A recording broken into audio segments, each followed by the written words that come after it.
Gente querida, muito bom dia. É uma alegria estar aqui com você nesta manhã e vamos nós fazer mais um devocional diário.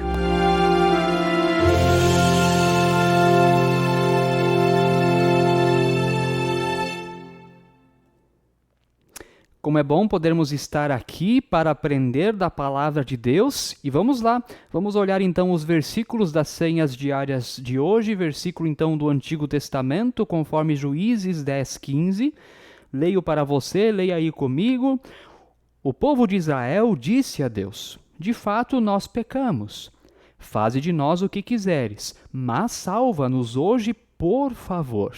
Eu repito, o povo de Israel disse a Deus: de fato nós pecamos, faze de nós o que quiseres, mas salva-nos hoje, por favor. E o versículo também do Novo Testamento, de Lucas 15:7, haverá mais alegria no céu por um pecador que se arrepende dos seus pecados, do que por 99 pessoas boas que não precisam se arrepender. Repito, haverá mais alegria no céu por um pecador que se arrepende dos seus pecados, do que por 99 pessoas boas que não precisam se arrepender. Nós temos diante de nós dois versículos muito interessantes, um versículo lá do livro de Juízes, não sei se você conhece tanto assim o livro de Juízes, mas ele é muito interessante, e ali aconteceu o seguinte: Moisés então já havia morrido, a sucessão de Moisés foi então Josué foi o escolhido para conduzir o povo de Deus até a terra prometida, e quando Josué morre, então existe ali uma crise de liderança do povo.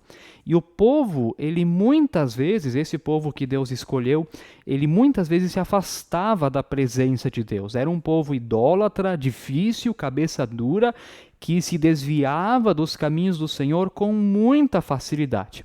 E o que vai acontecer? Então, Deus levantará juízes sempre de novo para resolver a questão do povo, porque muitas vezes eles abandonam ao Senhor, então eles, por causa disso, também são dominados pelos povos vizinhos, porque quando eles então perdem a fé em Deus, as coisas do dia a dia começam a dar errado também, então eles começam a perder para os povos vizinhos e Deus levanta então um juiz, ou seja, uma liderança para conduzir o povo novamente a Deus através de arrependimento e para vencer também, claro, as batalhas. E o livro de Juízes, ele é muito interessante porque ele tem um círculo vicioso.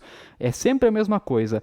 Tá lá o povo está indo bem, aí eles abandonam o Senhor, aí algum povo vizinho começa a oprimir eles, aí eles clamam por misericórdia, Deus levanta um juiz, eles são libertos, aquele juiz morre, dali a um tempo eles abandonam ao Senhor e começa tudo de novo. E vai assim numa sequência de vezes. É muito interessante o livro de Juízes, né? Então há esse círculo vicioso. E aqui não foi diferente. Nós estamos então no livro de Juízes, capítulo 10, e, por exemplo, no versículo 6, então, do capítulo 10 diz: os filhos de Israel tornaram a fazer o que era mal aos olhos do Senhor e adoraram os Balaíns, Astarote, os deuses da Síria e os de Sidom, de Moabe, dos filhos de Amon e dos filisteus. Eles abandonaram o Senhor e deixaram de adorá-lo. O que é então? O que vai ser a consequência disso, né? É que então os povos vizinhos vão começar então a oprimir o povo, né? Principalmente os filisteus e os amonitas vão oprimir o Senhor. E lá em Juízes 11, capítulo 11, verso 7, então Deus também levanta Jefté, que vai ser então o juiz para agora libertar o povo da escravidão por parte dos amonitas e filisteus. E é muito interessante o conduzir da palavra de Deus. Lá em Juízes 11:1, diz: Jefté, o gileadita, era homem valente, porém filho de uma prostituta. Olha quem Deus usa para salvar o povo. Às vezes nós julgamos, mas olha, Deus então escolheu Jefté, que tinha no seu currículo o ser filho de uma prostituta. Podemos imaginar como ele era tratado também pelo seu povo por causa disso, né? No versículo 3, diz que ele até fugiu da presença dos irmãos dele, né? Então ele também tinha isso na sua biografia, não se dava muito bem com os seus próprios irmãos. Lá em Juízes 11:31, ali nós temos então o voto de Jefté, né, pelo povo. que Jefté então faz um voto pedindo a libertação do povo, e é uma história um pouco triste, né? Ele diz: quem primeiro sair da porta da minha casa para se encontrar comigo, quando eu voltar vitorioso sobre os filhos de Amon, esse será do Senhor e eu oferecerei em holocausto. Ou seja, a primeira pessoa que ele visse após conseguir a vitória, essa pessoa seria então oferecida em sacrifício. Coisa bem estranha, mas no Antigo Testamento o sistema era esse. E o versículo 32 do capítulo 11, então, mostra o que aconteceu. Jefté foi de encontro dos filhos de Amon para lutar contra eles, e o Senhor os entregou nas mãos de Jefté. Ou seja, então, o povo de Israel foi um povo novamente vitorioso por causa de Jefté. Mas agora ele tinha que cumprir o voto que ele fez. De primeira pessoa que ele então visse, essa pessoa seria então oferecida em sacrifício. E olhe então o que aconteceu no versículo 34 do capítulo 11. Quando Jefté voltou para sua casa em Mispa, a filha saiu ao seu encontro, tocando o tamborim e dançando. E ela era filha única. Ele não tinha outro filho nem filha. E daí ele responde: quando Jefté viu, rasgou suas roupas e disse: minha filha, você me prostra por completo.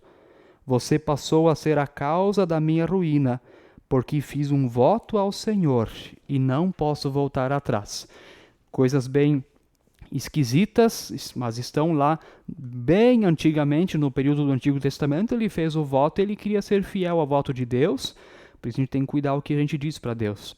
E ele acabou tendo, então, por mais assustador que isso seja, ele teve então que oferecer a sua própria filha em sacrifício. Então, uma situação bem complicada, mas para a gente entender esse cenário, então, deste versículo, de tudo aquilo que o povo praticava, né, que era mal aos olhos do Senhor, e que Deus precisava, então, levantar sempre de novo um juiz, havia juízas também, para então prover libertação ao povo dos povos vizinhos, e a história de Jefté, ela tem o seu auge, que é a vitória, mas já em seguida ela tem um revés bastante complicado, onde ele então teve que oferecer a sua própria filha em sacrifício, porque fez um voto ao Senhor.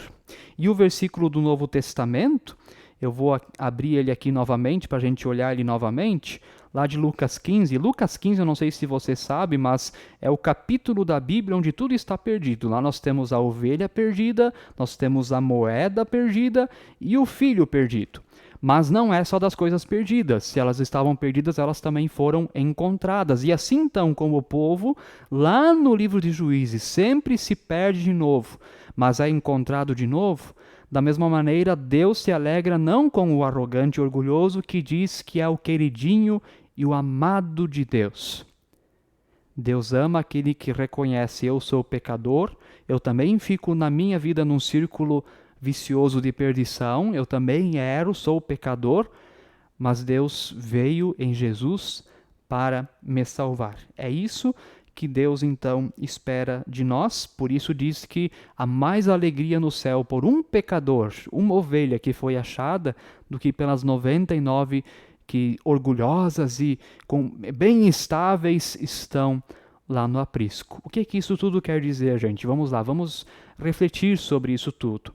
Interessante que o Jefté então teve que oferecer sua filha em sacrifício, porque afinal das contas ele havia prometido isso, feito esse voto com Deus. Mas no Novo Testamento a salvação acontece de outra maneira. Agora não é mais o ser humano que faz sacrifícios. No Antigo Testamento o sistema era assim, né? Pessoas, animais, enfim, havia muita morte para, entre aspas, agradar a Deus. Só que agora no Novo Testamento Deus faz o sacrifício. Deus é o sacerdote e o sacrifício ao mesmo tempo. Jesus é oferecido em sacrifício para que aqueles que estão perdidos possam ser achados. Essa é a maravilha do Evangelho. Isso quebra os medos, o círculo de pecaminosidade humana. Jesus veio oferecido a nós para nos dar perdão. E se nós estamos também como ovelhas perdidas, se também nós estamos num círculo vicioso de pecado, temos aquele pecado de estimação que não conseguimos nos livrar, precisamos lembrar que Jesus é o nosso Senhor, o nosso Salvador. E é isso que Deus quer ouvir de nós. Não eu consigo, eu posso, eu sou onipotente, eu dou conta de mim, eu me basto. Não, mas de fato, eu sou pecador, eu fico nesse círculo vicioso, eu não consigo, eu sou fraco. Me ajuda, Jesus, tu morresses por mim, me socorres. É isso que Deus quer ouvir de nós. Esses são os versículos das senhas diárias de hoje. Que bom podermos refletir na palavra de Deus, e convido você a nós termos uma palavra de oração. Senhor, tu usastes Jefté e outros juízes para libertarem o teu povo, lideranças fortes.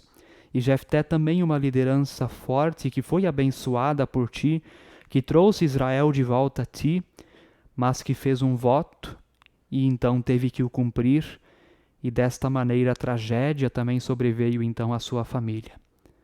Senhor, também no Novo Testamento temos as parábolas contadas por Jesus, teu Filho, daqueles que estão perdidos, mas são achados.